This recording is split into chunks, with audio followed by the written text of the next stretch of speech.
زۆر بەخێر بن بۆ ڕێوەڕەسمی کۆتایی پرۆژەی ویکۆت.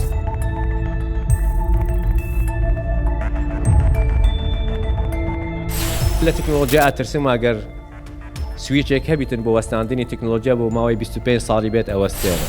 ئەمە من ئەزانم سویچێک نییە لە دنیادا بتوان تەکنۆلۆژیا بوەستێنیتن.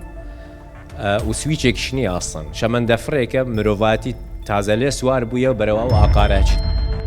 ڕەنگە وابزانن بڵێن بە ئیسراحەتێک بکەین پێویستە کات ئەوەی فێر بووین ئیسراحەتی لەسەر بکەین. بەڵام لەڕاستی ئەوە ئێستا دەست. 77 گراجویتی ویکۆدمان هەیە لە دوو بوتکەمپی ویکۆد مۆبایل ئەپلیکیشن فرۆنت ئێند دیڤلۆپمنت کە هاوڕەکانی ئێوە لە UX و UI چەند مانگێک پێش ئەوە ژمارەیان 38 کەس بوو و ئەوانیش گراجویتیان.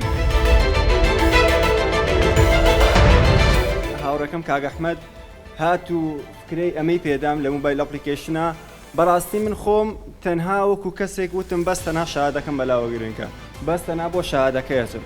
بەڵام کاتێک هاتمە ناو مەوزوعەکە و هاتمە ناو شتەکانەوە لەگەڵ ئەو هاوڕێ خۆشەویستانە و لەگەڵ ئەو مامۆستا بەڕێزانەیە چەندین شتی فێر کردم، یعنی شتانێک کە من هیچ بە خەیاڵیشمان ناوە کەم شتانە فێر بم.